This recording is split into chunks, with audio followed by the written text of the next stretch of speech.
اللہ اکبر. اب اس نے آنا تھا جس نے عالم کا رنگ بدلنا تھا. اب اس شخصیت کی آمد ہونے والی تھی جس کی وجہ سے یہ کائنات بنائی گئی ہے. لوگ کہتے ہیں میلاد کیوں مناتے ہو؟ ارے جس کے لیے ساری کائنات بنائی گئی ہو, جو وجہ تخلیق کائنات ہو, رسول پاک وہ ہے. ہی از the reason of the all creation. اور یہ میں نہیں کہہ رہا, یہ رب فرما رہا ہے حدیث قدسی میں کہ اے محبوب اگر تمہیں نہ بناتا تو یہ کائنات ہی نہ بناتا, نہ یہ چاند بنتا, نہ سورج بنتا, نہ آسمان, نہ جنت. ارے نہ میں ہوتا نہ آپ ہوتے. جس کی وجہ سے میں اور آپ دنیا میں آئے ہیں, جب اس کی ولادت کی باری آ رہی ہے تو دیکھو دنیا کا رنگ کیسے بدلا جا رہا ہے. دنیا کو میسج کیا دیا جا رہا ہے. 55 دن پہلے پوری دنیا میں یہ شور مچ گیا کہ مکے میں ایک ایسا واقعہ ہوا ہے کہ اب کعبے والوں کو کوئی نہیں ہرا سکتا. اب کعبے کا رکھوالا آنے والا ہے, اب کعبے کو عزت دینے والا آ رہا ہے, کعبے سے بت نکال کر اس کے طواف کو تقدس کے ساتھ جاری کرنے والا آ رہا ہے. شاعر کہتے ہیں نا, آئی نئی حکومت سکہ نیا چلے گا, آئی نئی حکومت سکہ نیا چلے گا, عالم نے رنگ بدلا صبح شب ولادت مبارک ہو. وہ شاہ پردے سے باہر ہونے والا ہے, گدائی کو زمانہ جس کے در پر آنے والا ہے. اللہ اکبر. یہ واقعہ نبی پاک کی ولادت سے 55 دن پہلے ہوتا ہے, اور پھر 12 ربیع الاول کا وہ مبارک دن تشریف لاتا ہے کہ جب نبی آپ پاک علیہ السلام صبح صادق کے وقت پیر کا دن ہوتا ہے اور اس دنیا میں مکہ پاک میں تشریف لاتے ہیں.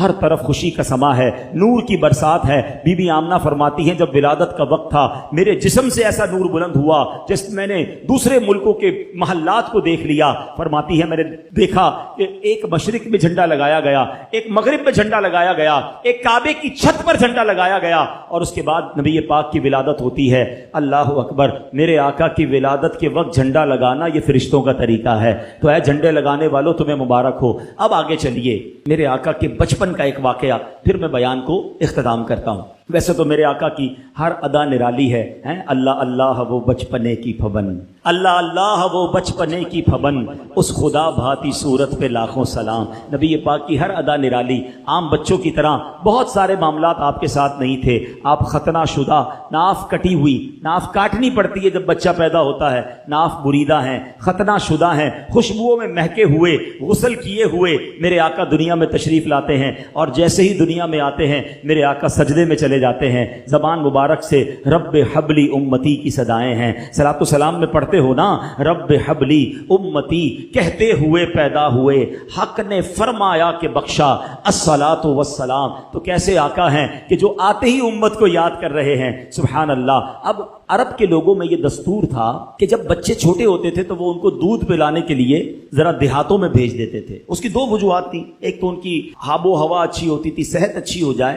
دوسرا, عرب کے لوگوں کو اپنی عربی زبان سے بڑا پیار ہوتا تھا. وہ سمجھتے تھے کہ شہر میں زبان جو ہے وہ مکس اپ ہو جاتی ہے, تو گاؤں کی زبان جو ہے وہ ذرا اصلی زبان ہوتی ہے تو بندے کی فصاحت بہتر ہو جائے. تو بی بی حلیمہ سعدیہ ایک ایسی دائی ہے. اب دیکھیں کہ کمال دیکھو کہ اس زمانے میں, اس وقت, اس سال بہت ساری دائیاں مکے آئیں اور بڑے بڑے رئیسوں کے بچے لے کر گئیں. ہمیں کسی کا نام یاد نہیں ہے, مگر ایک ایسی دائی جو آئی تو دودھ پلانے تھی, غریب خاندان سے تعلق رکھتی تھی, خدمت نبی پاک کی 1450 سال ہو گئے. سیرت کی ہر کتاب میں دائی حلیمہ کا نام ملتا ہے. میرا نام کرے گا روشن 2 جگ میں نام تمہارا, جس نے نبی پاک کی غلامی اختیار کی, جس نے پیارے آقا کے نام کو بلند کیا, ان کا چرچا کیا, اللہ نے اس کے نام بلند کر دیے. کیا خوب بات شاعر لکھتے ہیں نا, فرماتے ان کے جو غلام ہو گئے وقت کے امام ہو گئے, نام لیوا ان کے جو ہوئے ان کے اونچے نام ہو گئے. تو دائی حلیمہ کہتی میں بھی کمزور تھی, غریب بھی تھی, خود میرے پاس بھی دودھ بہت کم آتا تھا, اپنا بچہ میرا دودھ کی وجہ سے بلکتا تھا.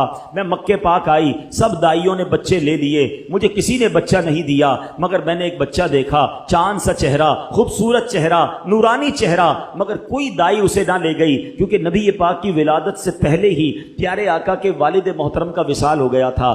دائیوں نے سوچا والد ہی نہیں ہے, ہمیں مال نہیں ملے گا, ہمیں تحفے نہیں ملیں گے. تو کسی نے بچے کو نہیں لیا. آپ سوچتی ہیں میں خالی آئی تھی, خالی جانا نہیں چاہتی تھی, سوچا کسی نے نہیں لیا. جیسے بچے کو دیکھا دل میں جگہ بن گئی. بڑا پیارا مسکراتا چہرہ تھا, نورانی چہرہ تھا. میں نے سوچا خالی ہاتھ جانے سے بہتر ہے اسی بچے کو ساتھ لے لیتے ہیں. اب سبحان اللہ, دائی علیمہ کہتی جیسے ہی بچے کو گود میں لیا میرے پاس بھی دودھ بڑھنے لگا, میری بکری کے تھن بھرنے لگے. ہم سب گھر والوں نے دودھ پیا. میں نے اپنے بچے کو بھی اپنا دودھ پلایا. جناب رسول اللہ صلی اللہ تعالی علیہ وسلم نے بھی دودھ پیا. اب جب واپسی کا سفر شروع ہوا, کہتی جب آ رہی تھی میرا خچر بھی لاغر, میری اونٹنی بھی کمزور, میری اونٹنی سب سے پیچھے رہ جاتی. کئی بار قافلے والوں نے کہا اے حلیمہ تمہاری وجہ سے قافلہ روکنا پڑتا ہے, تمہاری اونٹنی اور تمہارا خچر پیچھے رہ جاتا ہے. اللہ اکبر. کہتی جب واپسی کا سفر ہے میری اونٹنی سب سے آگے ہے, میرا خچر سب سے آگے ہے. گاؤں والے کہتے حلیمہ کیا جانور تبدیل کر لیا, کیا نئی اونٹنی خرید لی؟ کہا اونٹنی تو وہی ہے, یہ برکت ساری اس بچے کی ہے, اس نور والے چہرے والے کی ہے. کہتی جب گاؤں میں پہنچتے ہیں رات ہوئی, جب صبح ہوئی تو گاؤں والے آ کے پوچھنے لگے اے حلیمہ ساری رات تیری جھونپڑی سے روشنی آتی رہی, نور نکلتا رہا, کیا تو نے ساری رات لائٹ جلائی تھی, چراغ جلائے تھے؟ کہتی چراغ تو نہیں جلایا, یہ بچہ ہی ایسا ہے کہ ساری رات اس کے چہرے سے نور نکلتا جا رہا ہے. اللہ اکبر. بی بی حلیمہ کہتی میری بکریاں چرانے میرے بچے جاتے, سارے گاؤں سے زیادہ میری بکریاں فربا ہونے لگ گئیں, موٹی تازی ہونے لگ گئیں. گاؤں والوں نے کہا پتہ تو کرو یہ حلیمہ کی بکریاں کدھر جاتی ہیں, ہماری بکریاں کمزور, اس کی بکریاں طاقتور, اپنی بکریاں ان کے ساتھ بھیجو. اسی کے ساتھ بھیجی جانے لگی. مگر فرق کسی میں نہیں آتا تھا, صرف بی بی حلیمہ سعدیہ کی بکریاں جو ہیں وہ فربا ہیں, گھر میں عجب رونق ہے.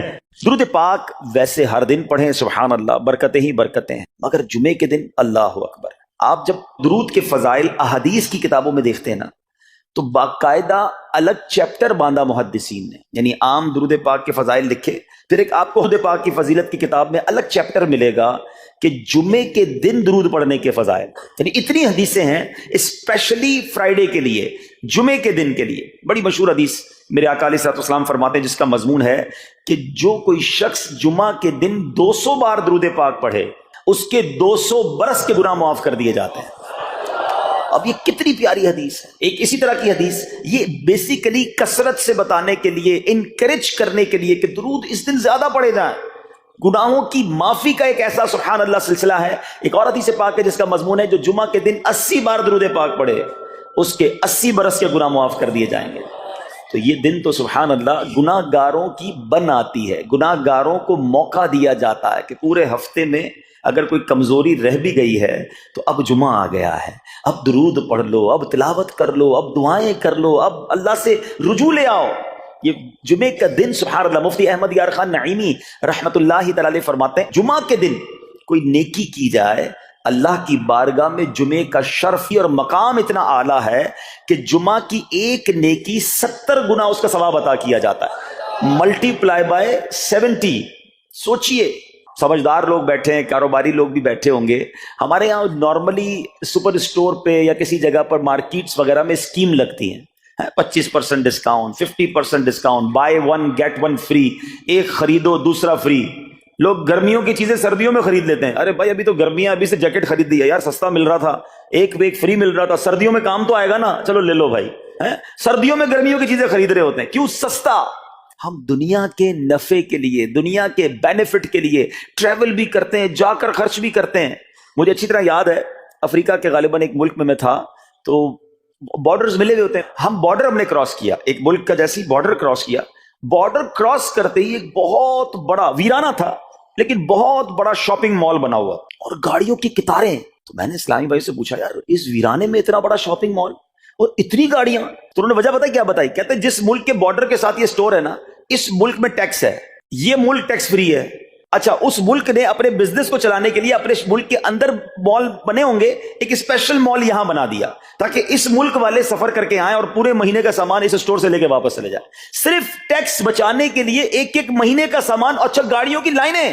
اب بتاؤ یار, ہم دنیا کمانے کے لیے, سفر کرنے کے لیے تیار ہیں, نفع کمانے کے لیے وقت دینے کے لیے تیار ہیں. ہر جمعے اسکیم اناؤنس ہے, ایک نیکی کرو 70 گنا ثواب کماؤ گے. بتاؤ کیا ذہن ہونا چاہیے کہ یار بس جمعے کا دن تو قرآن پڑھوں گا، درود پڑھوں گا، صدقہ کروں گا. سبحان اللہ، ڈھونڈ ڈھونڈ کے ہمارے صحابہ علیہم رضوان ڈھونڈ ڈھونڈ کے نیک اعمال کرتے تھے کہ یہ بھی عمل کر لوں، یہ بھی کر لوں، اور جمعے کے دن اسپیشلی. تو اللہ کرے ذہن میں یہ بات بیٹھ جائے کہ میں نے جمعے کو زیادہ نیکیاں کرنی ہیں. اچھا، اب اس پہ میں ایک اور مشورہ دیتا ہوں. مثال کے طور پہ آپ نے ذہن بنایا ہوا ہے کہ یار پیر والے دن جو ہے نا میں نے کسی مریض کی عیادت، رشتہ دار ہے وہاں جانا ہے، یا میں نے جناب سیٹرڈے یا سنڈے کوئی صدقہ خیرات کرنا ہے، کسی کی ہیلپ کرنی ہے. آپ نے کوئی نیکی پلان کی ہوئی ہے ہفتہ اتوار پیر منگل میں، تو کوشش کر کے اس کو جلدی کریں اور فرائیڈے میں کر لیں. ایک پوائنٹ آپ نے دیکھا، میں نے یہ نہیں کہا کہ اس کو اگلے جمعے کریں، ہاں ڈیلے نہ کریں، تھوڑا جلدی کر کے اس جمعے کو کریں تاکہ 70 گنا جو ہے وہ اس میں ثواب کما لوں، برکتیں حاصل کر لوں. تو اللہ کرے کہ میں اور آپ نیکیوں کے حریص بن جائیں. نیکیوں کی جو لالچ ہے نا، لالچ میں یہ بھی کر لوں، میں یہ بھی کر لوں، میں سجدہ بھی کروں، میں تلاوت بھی کروں، میں صدقہ بھی دوں، یہ تو نصیب والوں کو ملتا ہے. اور صحابہ کرام میں نظر آتا تھا، پیچھے نہیں ہٹتے تھے صحابہ. ہمیں اعلان کیا جا رہا ہے کہ یہ موقع ہے، یہ نیکی ہے، اور پھر بھی کوئی نظر نہیں آتا. اللہ کرے کہ یہ جذبہ، کیونکہ یاد رکھو جس طرح کاروباری لوگ کہتے ہیں نا سیزن ہے نیکیاں کر لو، بالکل اسی طرح جب تک میری اور آپ کی سانسیں باقی ہیں نا، نیکیوں کا سیزن جاری ہے.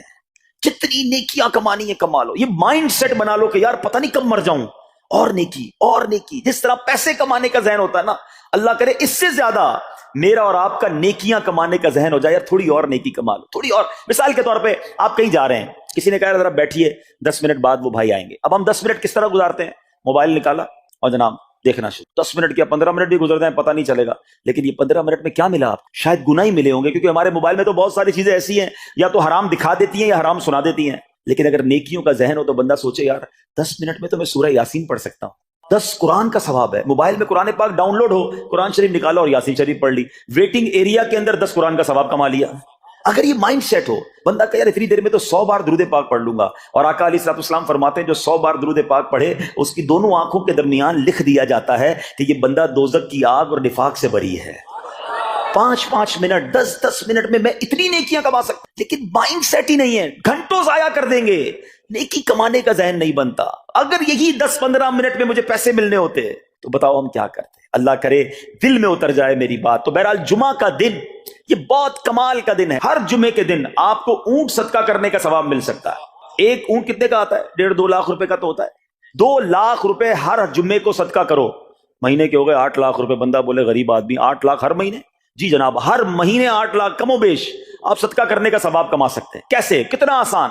نبی پاک علیہ الصلوۃ والسلام فرماتے ہیں جس کا مضمون ہے جو جمعے کے دن سب سے پہلے آتا ہے اسے اونٹ صدقہ کرنے کا ثواب ملتا ہے، جو اس کے بعد آتا ہے اسے گائے صدقہ کرنے کا ثواب ملتا ہے. اللہ کی رحمت سے ہر جمعے فرشتے مسجد کے دروازے پر کھڑے ہوتے ہیں. ہم اللہ سے دعا کرتے ہیں اللہ تیری نوری مخلوق کے صدقے ہم پر رحم فرما، ہماری مغفرت فرما. مگر جب امام خطبے کے لیے کھڑا ہو جاتا ہے، آقا علیہ الصلوۃ والسلام فرماتے ہیں وہ رجسٹر بند کرتے ہیں اور وہ بھی آ کر امام کا خطبہ سننے کے لیے بیٹھ جاتے. تو جلدی آ کر کچھ منٹ پہلے آ کر. اچھا، علم دین الگ ملتا ہے، ظاہر ہے یہاں ہر جمعے بیان ہوتا ہے، وہ بیان سننے کو آپ کو الگ ملے گا، نیکی کی دعوت الگ ملے گی، اور سبحان اللہ اونٹ صدقہ کرنے کا ثواب. تو مبارک ہو انہیں جو جلدی آتے ہیں. تو بہرحال اب میں چاہتا ہوں کہ جب بات جمعے پر ہی ہو رہی ہے تو ایک میں نے اور آپ کو پیغام دینا تھا. جمعے کو خطبہ دیا جاتا ہے، سالوں سے خطبہ سن رہے ہیں. مجھے اچھی طرح یاد ہے جب میری عمر شاید 17-18 سال تھی تو سن کر آدھا خطبہ تو مجھے اسی وقت یاد ہو گیا تھا. اب شاید پونا یاد ہو گیا ہوگا. آپ میں سے بھی کئیوں کو 60-70-80% خطبہ یاد ہوگا کیونکہ ہر جمعے سنتے ہیں. مگر کس کو یہ تجسس ہوا کہ یہ ہر جمعے امام صاحب پڑھتے ہیں، اس میں پیغام کیا ہے، اس کا ترجمہ کیا ہے، اس میں ہمیں کیا جاتا ہے؟ بس سر جھکاتے ہیں، ہاتھ باندھتے سنتے رہتے ہیں، کچھ سو بھی جاتے ہوں گے. ارے اللہ کے بندو سوچو تو صحیح کہ ہر جمعے کو سنتا ہوں، آدھا پونا یاد بھی ہو گیا، پیغام کیا ہے؟ 2 باتیں، ایک حدیث پاک اور ایک خوبصورت پیغام. ہر جمعے کو آپ سنتے ہیں، ٹھیک ہے؟ حدیث ذرا سنیے گا. اللہ کے حبیب علیہ الصلوۃ والسلام فرماتے ہیں البر لا یبلا والذنب لا ینسا والدیان لا یموت. سنے ہوئے نا یہ الفاظ؟ ایسا لگ رہا ہے کہ یار یہ الفاظ تو کانوں میں ہر جمعے آتے ہیں. آگے فرمایا اعمل ما شئت کما تدین تدان. یہ حدیث ہے، ٹھیک ہے؟ اس کے بعد قرآن کی ایک آیت تلاوت ہوتی ہے فمن یعمل مثقال ذرۃ خیرا یرہ ومن یعمل مثقال ذرۃ شرا یرہ. یہ کانوں نے کئی بار، کہوں کہ سینکڑوں بار سنے ہیں. دل ہلا دینے والا پیغام، بڑا سمجھانے والی بات ہے اس حدیث میں. البر لا یبلا. میرے آقا فرماتے ہیں نیکی پرانی نہیں ہوتی، کرتے جایا کرو. یہ نیکی تمہارے اکاؤنٹ میں جمع ہو رہی ہے. میں اور آپ بھول جائیں گے، میرا رب نہیں بھولتا. اس کے خزانے بڑے ہیں. جہاں نیکی پرانی نہیں ہوتی نا، اگلا جملہ سنو، وَالذَّنبُ لَا يُنسَى، گناہ بھلایا نہیں جاتا. میں اور آپ بھول گئے. افسوس یہ ہے، عجیب کہانی ہے. یہ تو ایک عجب الگ ٹاپک ہے کہ آج جس سے ملاقات کرو اس کو 15 سال 20 سال 25 سال پرانی نیکیاں یاد ہیں. لوگ ملتے ہیں کہتے ہیں 1990 میں حج کیا تھا، 95 میں عمرہ کیا، 2002 میں فلاں مسجد بنائی. آپ کی دعوت اسلامی کے قافلے میں بھی 2005 میں گیا تھا. ساری نیکیاں 15 20 سال پرانی یاد ہیں. گناہ کل جھوٹ بولا تھا یاد ہے، کل رات کو بد نگاہی ہو گئی تھی وہ یاد ہے، پرسوں غیبت کی تھی وہ یاد ہے. سالوں تو چھوڑو، ہم گھنٹے پہلے کا گناہ بھول جاتے ہیں. مگر حدیث ڈرا رہی ہے، سمجھا رہی ہے کہ دیکھو وَالذَّنبُ لَا يُنسَى، گناہ بھلایا نہیں جاتا. تم بھول گئے ہو، اگر کہیں لکھا ہوا ہے جواب دینا ہے. اور آگے فرمایا وَالدَّيَّانُ لَا يَمُوتُ، فرمایا کہ جو فیصلہ کرنے والا ہے اسے موت نہیں آتی. اللہ کو موت نہیں آنی، میں اور آپ مر جائیں گے. جس نے ڈیسیشن لینا ہے، جس نے فیصلہ کرنا ہے، اسے موت نہیں آنی. پھر آگے فرمایا اعمل ما شئت کما تدین تدان، کر لے جو کرنا ہے جیسی کرے گا. پھر قرآن کی یہ آیتیں سمجھا رہی ہیں وَمَن يَعْمَلْ مِثْقَالَ ذَرَّةٍ خَيْرًا يَرَهُ، جو ذرہ بھر نیکی کرے گا، بھلائی کرے گا، وہ دیکھے گا. وَمَن يَعْمَلْ مِثْقَالَ ذَرَّةٍ شَرًّا يَرَهُ، کہ جو ذرہ بھر برائی کرے گا. اتنا شاندار جمعے کا پیغام ہر جمعے خطبے میں دیا جاتا ہے. اللہ کرے یہ دل کی گہرائیوں میں اتر جائے. دروازہ بند کر کے، اندھیرا کر کے، اکیلے میں گناہ کرنے والا سوچے کہ ٹھیک ہے دنیا میں کوئی نہیں دیکھ رہا مگر میرا رب دیکھ رہا ہے، مجھے اس ذرہ بھر گناہ کا بھی جواب دینا پڑے گا. لوگ کہتے ہیں چھوٹی سی بات ہے یار، چھوٹا سا گناہ ہے، ٹھیک ہے چلتا ہے، سبھی تو کرتے ہیں. نہیں جناب، وہ نقطہ نواز ہے. وہ معاف کرنے پہ آئے تو 100 بندوں کے قاتل کو معاف کر دے، اور وہ پکڑنے پہ آئے تو ایک نقطے پر پکڑ فرما دے. ہمیں ڈرنا ہوگا، ہمیں خوف اپنے دل میں طاری کرنا ہوگا، کیونکہ یہ گناہ میری آخرت میں میری پکڑ کا سبب بن سکتا. بالکل اسی طرح چھوٹی چھوٹی نیکیاں سمجھ کے چھوڑ دیتے ہیں. یار سنت غیر موقدہ ہی ہے نا، نفل ہی تو ہے نا، سنت ہی تو ہے نا، ٹھیک ہے درود پڑھنا چاہیے، نہیں پڑھا تو کوئی بات نہیں. ارے یار کون اجتماع میں جائے، کون درس میں بیٹھے، صدقہ دینا کوئی واجب تو نہیں، زکات تو پوری دیتا ہوں. چھوٹی چھوٹی نیکیاں سمجھ کر چھوڑتے ہو. ارے وہ تو کتے کو پانی پلانے والے کو اس سبب سے بخش دیا کرتا ہے، راستے سے پتھر ہٹانے والے کو بخش دیا کرتا ہے. فرمایا نا البر لا یبلا، نیکی پرانی نہیں ہوگی، کرتے جایا کرو. اللہ کرے کہ یہ ذہن بن جائے کہ بس میں زیادہ سے زیادہ نیکی کروں، تو لوگوں کے دلوں میں خوشی داخل کروں، مسلمانوں کی خیر خواہی کروں. اس ایک ہی حدیث پر، ان آیتوں پر میں مزید بھی بہت بات کر سکتا ہوں، لیکن میں نے اشارہ دیا کہ ضرور اس پر توجہ دیں. اور ایک شاندار پیغام ہر جمعے میں ہم سنتے ہیں. کیا شاندار وہ پیغام ہے! وہ پیغام ہے الا لا ایمان لمن لا محبت له. یاد ہے سب کو؟ جمعے میں سنتے ہو نا، اور 3 بار کہتے ہیں امام صاحب الا لا ایمان لمن لا محبت له، الا لا ایمان لمن لا محبت له. کبھی تو امام صاحب کو روکتے، حضور یہ ہر جمعے کو پڑھتے بتائیں تو اس میں ہے کیا؟ نہیں، ہمیں کیا ضرورت ہے، بس جمعہ ہو گیا، بس ٹھیک ہے، ٹائم پورا ہو گیا، فرض پورا ہو گیا. ارے اللہ کے بندو سمجھو تو صحیح، اس میں میسج کیا ہے. اللہ اکبر، سنو اس کا مطلب کیا ہے. سنو، الا لا ایمان لمن لا محبت لا، سن لو اس کا ایمان نہیں جس کے دل میں نبی پاک سے محبت نہیں. ایمان ہی نہیں ہے. ارے جس دل میں نبی پاک سے محبت نہیں اس کا ایمان ہی نہیں ہے. اعلیٰ حضرت امام اہل سنت ایسے ہی نہیں لکھتے کہ اللہ کی سرتابہ قدم شان ہے یہ، انسان نہیں انسان، وہ انسان ہے یہ. قرآن تو ایمان بتاتا ہے انہیں، اور ایمان یہ کہتا ہے میری جان ہے یہ. ایمان کمپلیٹ ہی نہیں ہوتا نبی پاک علیہ الصلوۃ والسلام سے محبت کے بغیر. اور یہ بات ایسا لگتا ہے انفارچونیٹلی کہ غیر مسلم جانتے ہیں، ابھی تو وہ سازشیں کرتے ہیں. انہیں پتا ہے، آپ بتائیں دنیا کے کس ملک پہ نماز روکی جاتی ہے؟ نہیں روکی جاتی. مسجدوں کی تعمیر ہو رہی ہوتی ہے، تلاوت قرآن ہو رہی ہوتی ہے، کوئی نہیں روکتا، قرآن چھپ رہے ہیں. لیکن بار بار اگر حملہ ہوتا ہے، بار بار اگر اٹیک ہوتا ہے تو اس لیے ہوتا ہے کہ ان مسلمانوں کے دلوں سے ان کے نبی کی محبت کو نکال. ان مسلمانوں کے دلوں میں اگر یہ محبت رسول رہ گئی تو یہ پھر بھی دوبارہ آ کر یکجا ہو جائیں گے، ایک ہو جائیں گے، نیک ہو جائیں گے. کسی طرح دل سے محبت رسول صلی اللہ تعالی علیہ وسلم نکالی جائے، اور اسی وجہ سے یہ ساری سازشیں کی جاتی ہیں. معاذ اللہ، نبی پاک علیہ الصلوۃ والسلام کی گستاخیاں کی جاتی ہیں تاکہ چیک کیا جائے ان پر اثر بھی پڑتا ہے کہ نہیں، کوئی اوپر نیچے ہوتا بھی ہے کہ نہیں، کہ اپنی دنیا میں مگن ہے، اس کو احساس ہی نہیں ہے. میٹھے اسلامی بھائیوں، دنیا کا دستور ہے جب کسی چیز کی ڈیفیشینسی ہو جائے نا تو اس کی ایفیشینسی بڑھائی جاتی ہے. مثال کے طور پہ کسی کے جناب جسم میں وٹامن ڈی کم ہو, ہم کیا کرتے ہیں, وٹامن ڈی کی ٹیبلٹس لے کر اس کو پھر بڑھاتے ہیں. کیلشیم کی کمی ہو, ڈاکٹر کہتا ہے بھائی تھوڑی کیلشیم کی دوائی پیو, تمہارے اندر کیلشیم کی کمی ہو رہی ہے. جب کسی چیز کی کمی کی جائے اس کو بڑھانے کی کوشش کی جاتی ہے. اگر یہ دنیا کے چند لوگوں کا یہ پلان ہے کہ مسلمانوں کے دلوں سے عشق رسول نکالو, تو اب میرا اور آپ کا کام یہ ہے کہ انشاءاللہ عشق رسول کو اب اضافہ کریں گے, اب نبی پاک کی محبت میں اور اضافہ کریں گے, سرور کائنات علیہ الصلوۃ والسلام کی محبت میں زندگی گزاریں گے, خود بھی سچے عاشق رسول بنیں, اپنی نسلوں کو عاشق رسول بنائیں. اللہ سلامت رکھے میرے پیر و مرشد کو. 30 سال پہلے, یہ آج کل کا شعر نہیں ہے, اب بچپن سے یہ نعت سن رہے ہیں, کم و بیش 25-30 سال پہلے میرے مرشد نے کیا پیاری التجا پیش کی, اپنی نسلوں کے لیے کیا ہمیں پیغام دیا. کہتے میری آنے والی نسلیں تیرے عشق ہی میں مچلیں, میری آنے والی نسلیں تیرے عشق ہی میں مچلیں, انہیں نیک تم بنانا مدنی مدینے والے. یہ ہے پیغام دعوت اسلامی کا کہ ہم بھی عاشق رسول بنیں, کسی صورت ہمارے دل سے عشق رسول کم نہ ہو, اور جناب ہماری نسلوں میں ہم عشق رسول اتاریں. تو مجھے اور آپ کو اس ڈیفیشینسی کو ایفیشینسی میں, اس میں اضافے کا اہتمام کرنا ہوگا. اب آئیے دیکھتے طریقے کیا ہیں, کیسے عشق رسول بڑھے گا, کیسے دلوں میں محبت رسول بڑھے گی. کیونکہ جمعے کا یہ اعلان ہر جمعے سنتے ہو, الا لا ایمان لمن لا محبت اللہ, وہ ایمان ہی کامل نہیں ہے, وہ ایمان ہی کمپلیٹ نہیں ہے جس دل میں عشق رسول نہیں ہے. تو عشق رسول بڑھے گا کیسے جناب؟ تو دنیا کا بڑا سمپل فارمولا ہے کہ عشق بغیر اطاعت کے کمپلیٹ ہی نہیں ہوتا. دنیا میں بھی آپ جس سے محبت کریں, ہو ہی نہیں سکتا کہ آپ جس سے محبت کریں اس کی بات نہ مانیں. کہ میں آپ سے محبت بڑی کرتا ہوں, مانوں گا ایک بھی نہیں آپ کی, نہیں جناب. جس سے محبت ہوتی ہے بندہ کہتا ہے آپ کے لیے جان حاضر ہے, آپ حکم تو کریں, آپ کا فرمان سر آنکھوں پر, یہ دنیا کا دستور ہے. تو اگر آپ واقعی نبی پاک سے محبت کرتے ہیں یا سچے عاشق رسول بننا چاہتے ہیں, تو پھر فرمان رسول پر عمل کرنا ہوگا, نبی پاک کے طریقے پر عمل کرنا ہوگا, اطاعت رسول کرنی ہوگی, تبھی آپ سچے عاشق رسول کہلائیں گے. یہ ہو نہیں سکتا کہ ایک طرف تو میں نعرہ لگاؤں کہ غلامی رسول میں موت بھی قبول ہے, دوسری طرف نبی پاک کا طریقہ قبول نہ ہو, نہ سچ قبول ہو, نہ مسلمانوں کی خیر خواہی قبول ہو, معاذ اللہ, نہ سنتیں قبول ہو, نہ نماز قبول ہو. جمعے کی نماز میں مسجدیں فل ہیں, کیا عصر کی نماز میں بھی ہوں گی؟ عصر فرض نہیں ہے کیا؟ مغرب فرض نہیں ہے کیا؟ عشاء فرض نہیں ہے؟ میرے آقا فرماتے ہیں جعلت قرۃ عینی فی الصلاۃ, کہ نماز میں میری آنکھوں کی ٹھنڈک